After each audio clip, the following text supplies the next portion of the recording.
IQ में आप सभी लोगों का मैं हार्दिक स्वागत करती हूँ। इसी के साथ साथ आप सभी लोगों को स्वतंत्रता दिवस की ढेर सारी शुभकामनाएं।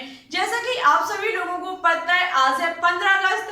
इस 15 अगस्त के मौके पर आज हम आपके लिए केमिस्ट्री का एक न्यू चैप्टर लेकर के आई हूँ जिसका नाम है ऊष्मागतिकी। ये इसकी इंट्रोडक्शन क्लास है। बेसिक जानकारी आपको इस क्लास के अंतर्गत देखने को मिलेगी।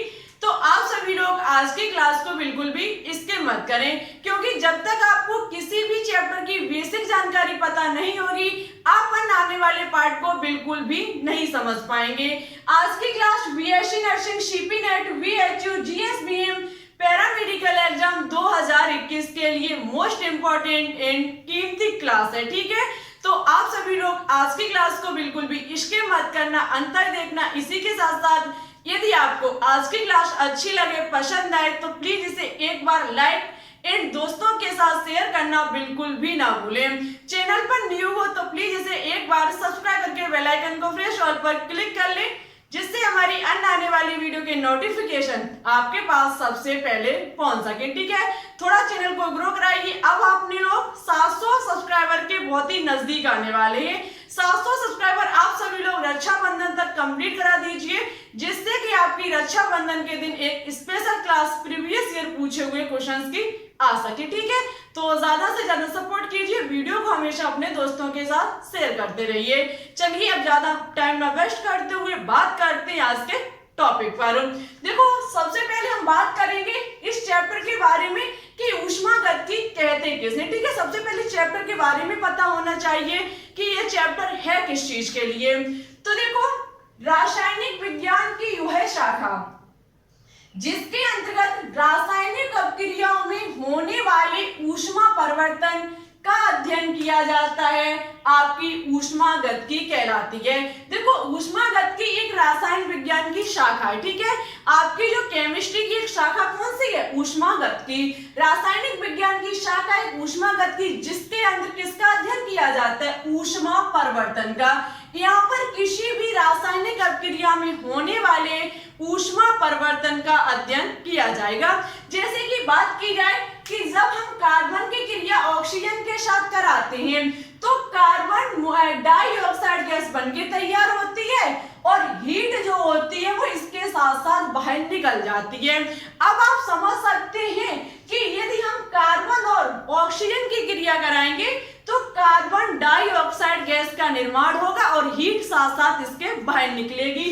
क्या ये अपक्रिया इस प्रकार से नहीं हो सकती है कि कार्बन डाइऑक्साइड गैस और हीट को मिला दिया जाए और बना लिया जाए कार्बन और ऑक्सीजन? देखो, अपक्रिया ये भी संभव हो सकती है, लेकिन एक चीज आप देख सकते हैं कि यहाँ पर कार्बन और ऑक्सीजन की जो ऊष्मा है उसकी कार्बन डाइऑक्साइड की अपेक्षा अधिक है। जो कार्बन और ऑक्सीजन की ऊष्मा है वो कार्बन डाइऑक्साइड की अपेक्षा अधिक है। क्यों? क्योंकि इसमें इन दोनों की जो ऊष्मा है वो इसमें क्यों कम होगी? क्योंकि इससे क्या निकली है? बाहर हीट। और आपको पता होगा प्रकृति का ये नियम है कि किसी भी पदार्थ से, किसी भी कंपाउंड से, यदि किसी भी कंपाउंड से जो ऊष्मा होती है वो उच्च से निम्न की तरफ जाती है। यहाँ पर अधिक है, यहाँ पे आके कैसी हो गई? कम हो गई। यदि हम इन दोनों की क्रिया कराएंगे तो यहाँ पर अधिक हो जाएगी। तो प्रकृति का नियम है कि किसी भी यौगिक में से, किसी भी पदार्थ में से ऊष्मा जो होती है वो उच्च सांद्रता से निम्न सांद्रता की तरफ जाती है। ठीक है, तो इनकी जो ऊष्मा होगी वो अधिक होगी किसके अपेक्षा? कार्बन डाइऑक्साइड की अपेक्षा। ठीक है, तो इस प्रकार से हमारी ऊष्मा में जो परिवर्तन आया है ये हमारी ऊष्मागतिकी के अंतर्गत अध्ययन किया जाएगा। देखो, ऊष्मागतिकी के तकनीकी शब्द आपको पता है, ये इंट्रोडक्शन क्लास है, इसमें सभी आपको बेसिक चीजें देखने को मिलेंगी।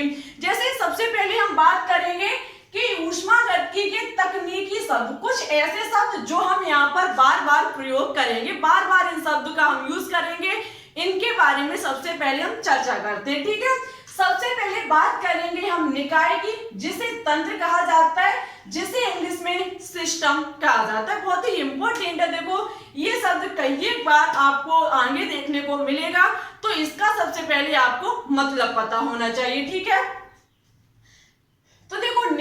जिसे तंत्र या फिर सिस्टम कहा जाता है। ब्रह्मांड का वह भाग जिसको ऊष्मागत के अध्ययन के लिए चुना जाता है निकाय या फिर सिस्टम कहलाता है। ब्रह्मांड का वह भाग जिसको ऊष्मागत के अध्ययन के लिए, ब्रह्मांड का कोई ऐसा भाग जिसे ऊष्मागत के अध्ययन के लिए चुना जाता है वो हमारा निकाय या फिर सिस्टम कहलाता है। हम चलिए आपको यही बहुत अच्छा उदाहरण देते हैं। हमने इस व्हाइट बोर्ड का क्या किया है, प्रयोग किया है। हमने इस व्हाइट बोर्ड का प्रयोग किया है, मीन्स इसे चुना है आपको पढ़ाने के लिए। यदि ये व्हाइट बोर्ड ना होता तो हम आपको कैसे पढ़ाते, ठीक है। हमने इस चीज को, निकाय को चुना है आपको पढ़ाने के लिए। एक प्रकार का ये हमारा सिस्टम होगा। क्या होगा, सिस्टम होगा, किसके लिए, आपको पढ़ाने के लिए, ठीक है। तो इसी प्रकार से ऊष्मागत की अध्ययन करने के लिए हमें कोई भी पदार्थ, कोई भी ब्रह्मांड का वह भाग जो चुनना पड़ेगा वो हमारा सिस्टम कहलाएगा। जैसे उदाहरण के तौर पर हम ले सकते हैं कि जब हम सोडियम हाइड्रोक्साइड तथा हाइड्रोक्लोरिक अम्ल के मध्य रासायनिक अपक्रिया का ऊष्मागत की अध्ययन कर रहे हैं तो हमारा सोडियम हाइड्रोक्साइड और हाइड्रोक्लोरिक अम्ल का विलयन निकाय होगा। जैसे हम सोडियम हाइड्रोक्साइड और स्टूडेंट हाइड्रोक्लोरिक अम्ल का ऊष्मागत के अध्ययन कर रहे हैं, इनके बीच हम क्रिया कर रहे हैं, मान लेते हैं इनके बीच हम रासायनिक अपक्रिया कर रहे हैं, तो इन दोनों से बनने वाला जो विलयन होगा वो हमारा सिस्टम कहलाएगा, ठीक है। वो हमारा क्या कहलाएगा, निकाय कहलाएगा। जब हम दोनों उनको मिला देंगे बनने वाला जो घोल होगा वो हमारा क्या कहलाएगा, सिस्टम कहलाएगा, ठीक है।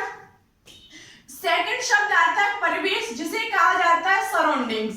परिवेश क्या होता है, तो देखो निकाय को छोड़कर ब्रह्मांड का शेष भाग परिवेश कहलाता है।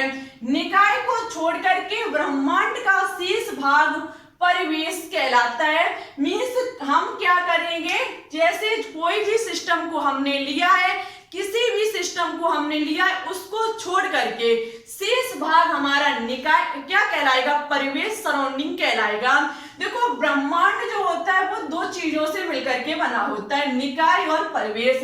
निकाय जिसे हमने चुना, शेष भाग हमारा क्या होगा, परिवेश होगा, उसका सराउंडिंग होगा। यहाँ पर लिखा हुआ है कि जब हम बीकर में सोडियम हाइड्रोक्साइड और हाइड्रोक्लोरिक अम्ल की अपक्रिया का अध्ययन करते हैं, जब हम क्योंकि हम कोई भी क्रिया करेंगे तो स्टूडेंट बीकर में करेंगे। ऐसा तो नहीं है कि जमीन में फैलाकर और हम उसका क्रिया करना शुरू कर देंगे, ऐसा नहीं है। ये हमारी लैब में संभव होती है। आप कह सकते हो कि डायरेक्ट आप क्रिया करके बता देती हैं, कभी प्रयोग नहीं करवाया। तो देखो स्टूडेंट, इसके लिए आपको लैब में अध्ययन करना पड़ेगा, इसके लिए कोई लैब होनी चाहिए, ठीक है। अब लैब सभी काम जो होते हैं वो ऐसा तो है नहीं जल्दबाजी में सब एक दिन में संभव हो जाए, ऐसा नहीं होगा। दिन कभी ये भी आएगा कि हम आपको लैब के द्वारा प्रत्येक रिएक्शन को संपन्न कराएंगे, ठीक है। लेकिन समय थोड़ा दूर है, टाइम लगेगा उस चीज को आने में, ठीक है, क्योंकि प्रत्येक चीज का एक समय होता है। जब तक आपका समय नहीं आएगा तब तक आप उस चीज तक नहीं पहुंच पाएंगे, ठीक है। तो किसी दिन ऐसा भी समय आएगा कि हम आपको लैब के द्वारा सभी रिएक्शन को संपन्न करके दिखाएंगे, ठीक है। लिखा हुआ है कि जब हम किसी भी बीकर में सोडियम हाइड्रोक्साइड और हाइड्रोक्लोरिक अम्ल की अपक्रिया का अध्ययन करते हैं तो अपक्रिया मिश्रण निकाय बीकर परिसीमा तथा बीकर का संपूर्ण भाग निकाय का परिवेश होता है। इसे समझने की कोशिश करें। जैसे कि हमने कोई बीकर लिया, ठीक है, उसमें हमने सोडियम हाइड्रोक्साइड को भरा और किसको भरा, हाइड्रोक्लोरिक अम्ल को। अपक्रिया मिश्रण निकाय बीकर परिसीमा तथा बीकर का संपूर्ण भाग निकाय का परिवेश होता है।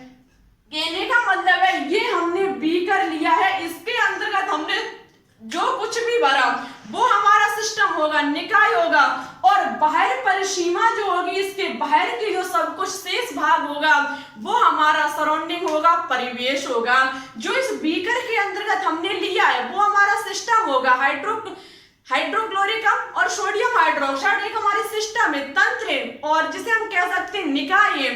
लेकिन इसके बाहर जो कुछ भी है, परिसीमा के बाहर जो कुछ भी है वो स्टूडेंट हमारा क्या होगा, परिवेश, सराउंडिंग होगा, ठीक है। आई होप आपको इतना समझ में आ चुका होगा। अब हम इसके कुछ आगे चर्चा करेंगे जो कि इम्पोर्टेंट है, निकाय को कितने भागों में बांटा गया है। ठीक है, निकाय की हम अब टाइप्स पर बात करेंगे, तो आप सभी लोग यदि इसकी स्क्रीनशॉट लेना चाहते हैं तो बिल्कुल ले सकते हैं। चलिए अब बात करते हैं निकाय के प्रकार पर, टाइप्स ऑफ सिस्टम, कि सिस्टम को किस प्रकार से बांटा गया है। देखो टाइप्स ऑफ सिस्टम में जो है वो इसे 3 भागों में बांटा गया है। एक तो फर्स्ट होता है आपका खुला निकाय, सेकंड होता है बंद निकाय और आपका थर्ड होता है विलगित निकाय। देखो तीनों ही बहुत ही इंपॉर्टेंट है, आप बहुत ही इसे आसानी से समझ सकते हैं। देखो आपको हम यहाँ पर क्या करेंगे कि एक बीकर को लेंगे, एक बीकर को हम लेकर के इसमें सिस्टम के रूप में हम जल को लेंगे। ठीक है, सिस्टम के तौर पर हम इसमें क्या लेंगे, जल को, क्योंकि आपको पता है जो ऊष्मागत के अध्ययन के लिए जिसे चुना जाता है वो हमारा सिस्टम कहलाता है। सिस्टम के रूप में या फिर सिस्टम के तौर पर जब हम इसमें जल को लेंगे, ठीक है, ये हमारा एक खुला बीकर होगा, इस बात का विशेष ध्यान रखना, ये हमारा एक खुला बीकर होगा। देखो स्टूडेंट यहाँ पर याद रखना, इसमें खुले निकाय में क्या होता है, ये हमारा सिस्टम हो गया। ठीक है, इसका शेष भाग जो होगा, इसकी परिसीमा के बाहर का जो शेष भाग होगा वो हमारा सराउंडिंग या फिर परिवेश कहलाएगा। ठीक है, सराउंडिंग या फिर परिवेश कहलाएगा।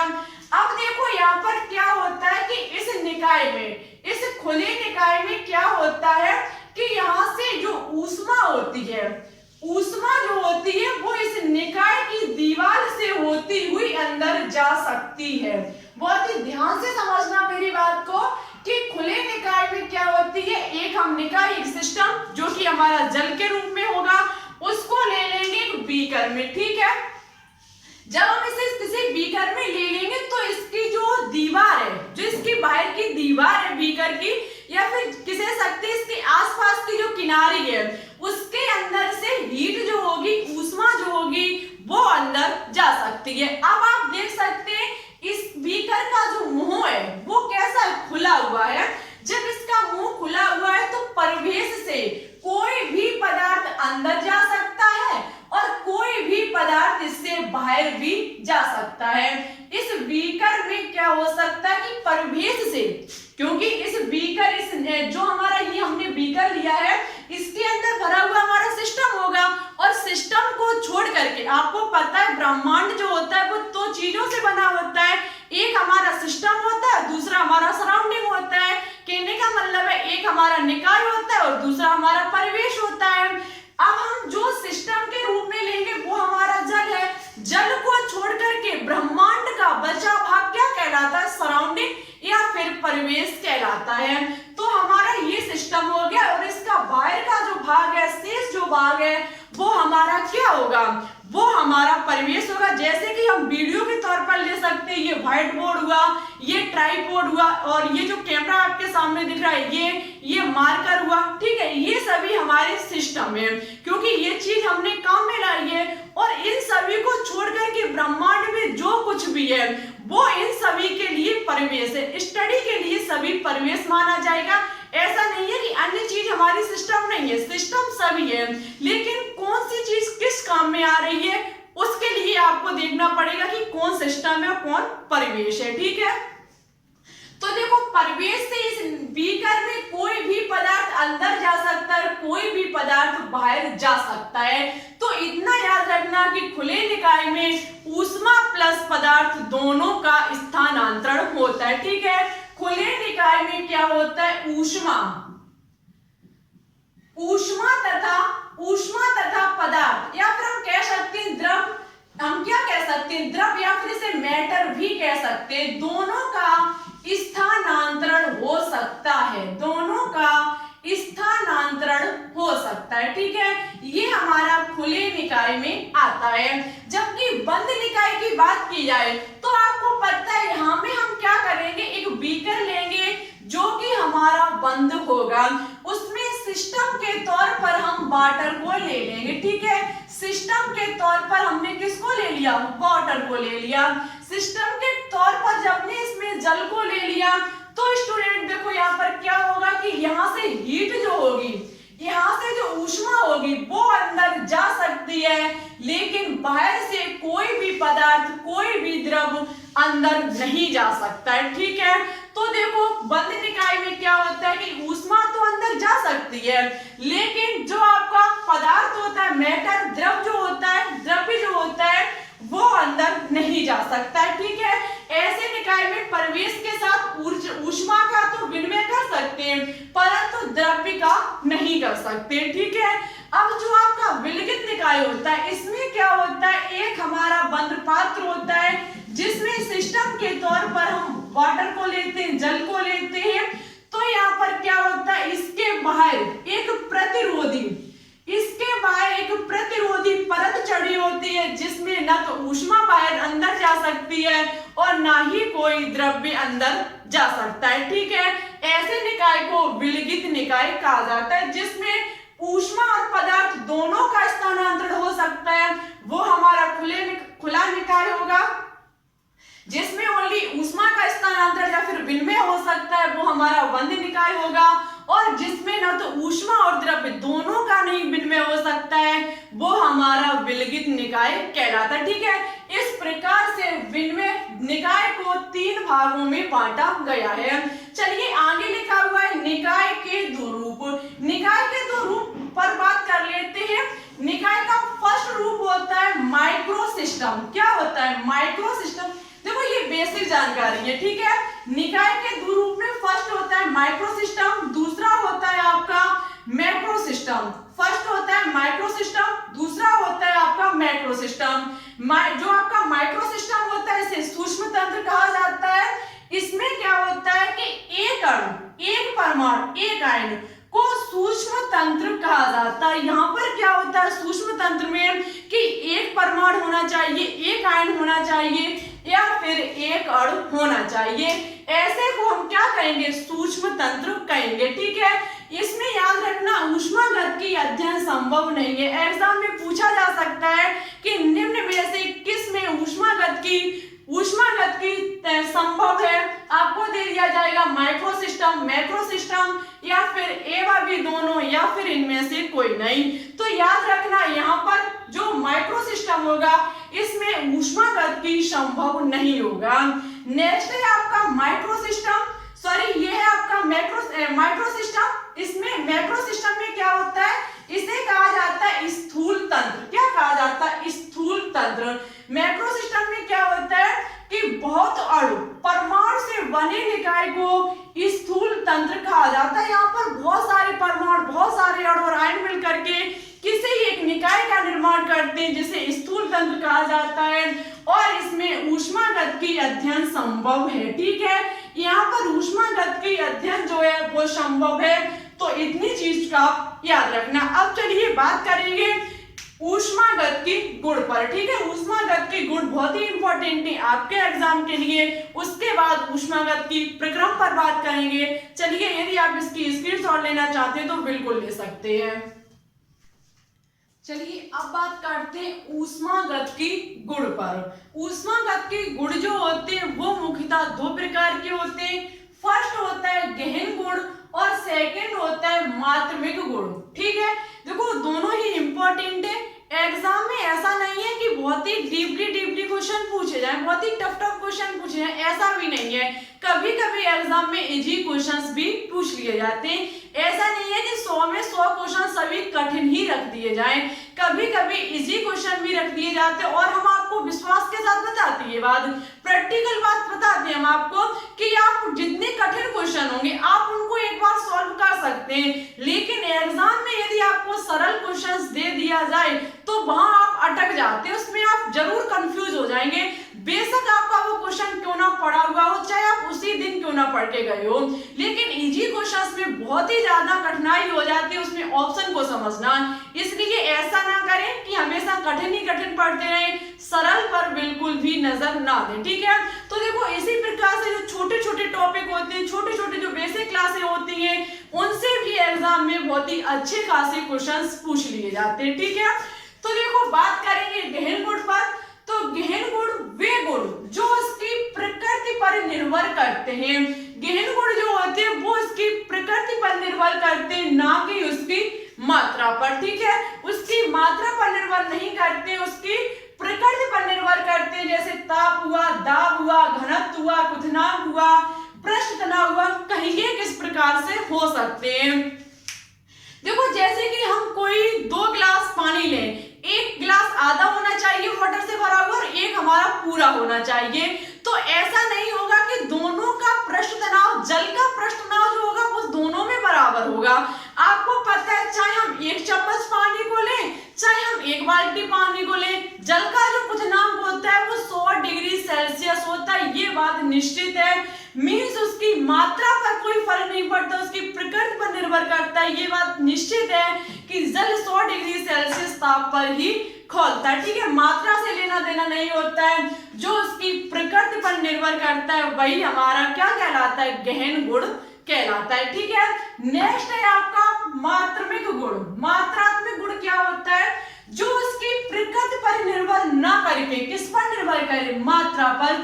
शब्द से ही पता चल रहा है कि जो मात्रा पर निर्भर करे, प्रकृति पर नहीं, वो हमारा मात्रात्मक गुण कहलाएगा। जैसे ऊर्जा हुआ, द्रव्यमान हुआ, आयतन हुआ, इसी प्रकार से हमारा कार्य भी हो सकता है, ठीक है। ये सभी किस पर निर्भर करेंगे, मात्रा पर निर्भर करेंगे, ऐसे गुण को मात्रात्मक गुण कहा जाएगा। अब चलिए बात करते हैं ऊष्मागतिकी के इंपॉर्टेंट जो कि है प्रक्रम। ऊष्मागतिकी के प्रक्रम को किस प्रकार से बांटा गया, क्या कैसे होता है, सबके बारे में आप डिटेल से जानकारी देंगे। आज की क्लास ज्यादा लंबी तो नहीं होगी, फिर भी डेली की अपेक्षा थोड़ी लंबी हो सकती है, लेकिन कोई बात नहीं, क्योंकि बेसिक जानकारी जो होती है उसमें हम कोशिश करते हैं सब कुछ डिटेल से पढ़ा दिया जाए। साथ ही साथ एक बात और कहनी है आप लोगों से हमने कहा था कि 500 क्वेश्चंस की सीरीज एक दिन इवनिंग में मिलेगी और एक दिन आपको ऑर्गेनिक केमिस्ट्री का चैप्टर मिलेगा, ठीक है।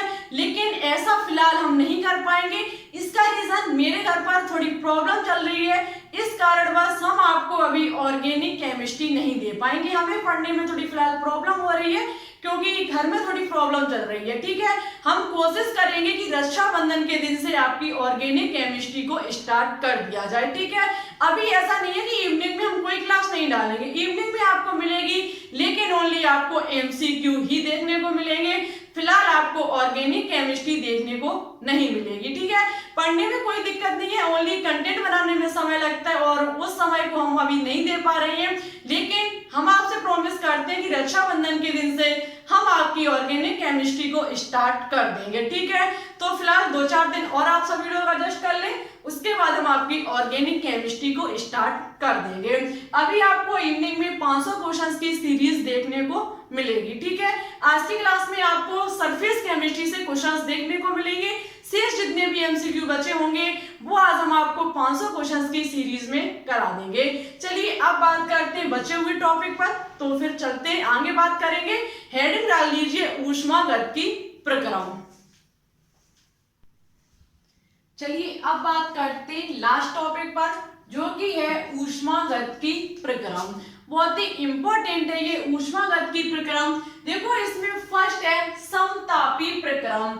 जो आपका समतापी प्रक्रम होता है, इसमें क्या होता है, ताप जो होता है वो नियत रहता है, ठीक है।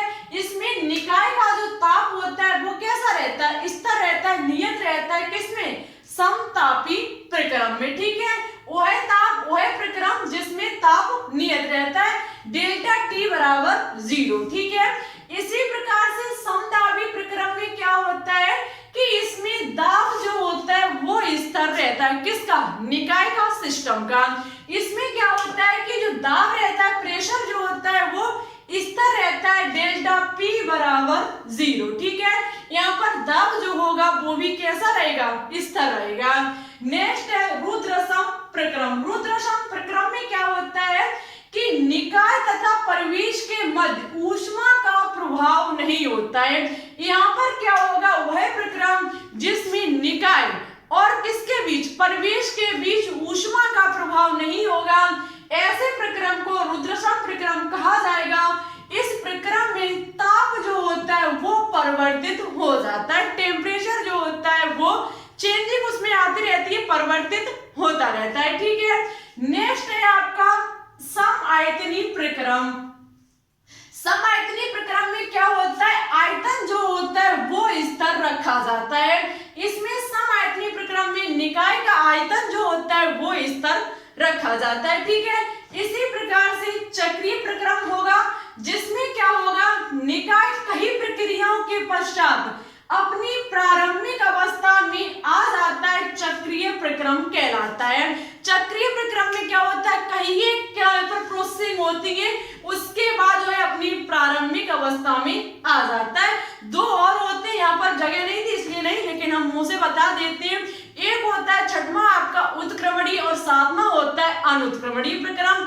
उत्क्रमणीय प्रक्रम में क्या होता है कि प्रत्येक चरण में क्रिया हो सके। ठीक है, प्रत्येक चरण में प्रोसेसिंग हो सके, मींस अग्र से पश्च और पश्च से अग्रसर अग्र तक। ठीक है, कब तक होती है, जब तक अवस्था साम्य ना हो जाए, जब तक अवस्था समान ना हो जाए। ठीक है, इसी प्रकार से अनुत्क्रमणीय होता है, जिसमें एक चरण में हो सकती है अग्र से पश्च तक। ठीक है, ऐसे प्रक्रम को अनुत्क्रमणीय प्रक्रम कहा जाता है। तो याद रखना, समतापी में ताप नियत रहेगा, समदाबी में दाब नियम रहेगा, और रुद्रशम प्रक्रम में क्या होगा, प्रवेश और निकाय के बीच ऊष्मा का प्रभाव नहीं हो पाएगा। ठीक है, लेकिन यहाँ पर टेम्परेचर जो होता है, ताप जो होता है वो परिवर्तित हो जाता है।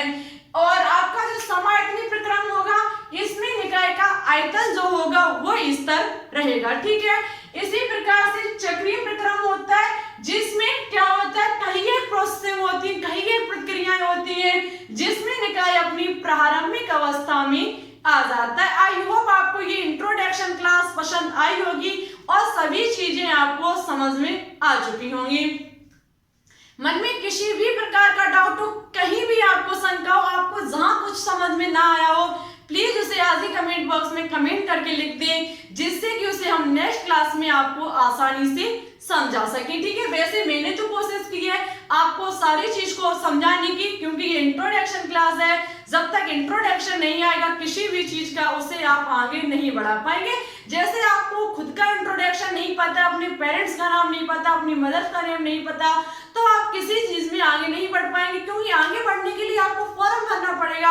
और फॉर्म में सबसे पहले आपको इंट्रोडक्शन पता होना चाहिए, मम्मी का नाम पता होना चाहिए, पापा का नाम पता होना चाहिए, सबका नाम पता होना चाहिए। ठीक है, तो इसी प्रकार से यहाँ पर होता है, जब तक आपको इसकी छोटी छोटी चीजें नहीं पता होंगी, आप बनाने वाले पार्ट को बिल्कुल भी नहीं समझ पाएंगे। ठीक है, तो एक बात और आप लोगों से कहनी थी, प्लीज हम फिर से कहते हैं कि रक्षाबंधन तक 700 प्लस सब्सक्राइबर कंप्लीट करा दीजिए, जिससे आपकी एक स्पेशल क्लास आ सके। और वैसे ही ये 700 प्लस सब्सक्राइबर कंप्लीट हो जाएंगे तो आपकी ऑर्गेनिक केमिस्ट्री भी हम स्टार्ट कर देंगे। अभी फिलहाल कर तो देते, इससे मुझे इतना मतलब नहीं है, लेकिन थोड़ी प्रॉब्लम है घर पर, इसलिए हम ऐसा नहीं कर पा रहे। लेकिन फिर भी हम आपसे प्रॉमिस करते हैं रक्षाबंधन से आपकी हम ये जो ऑर्गेनिक केमिस्ट्री है वो स्टार्ट कर देंगे, क्योंकि समय जो है वो अब आपका बहुत ही नजदीक आने वाला है पेपर का। तो इसलिए ज्यादा समय को टाइम ना वेस्ट करते हुए सभी चीजों को हम लेकर के चलेंगे। हमारी जितनी कोशिश हो सकेगी हम आपकी हेल्प करेंगे। ठीक है, इसी के साथ साथ वीडियो अच्छी लगे तो प्लीज इसे एक बार लाइक जरूर कर दें।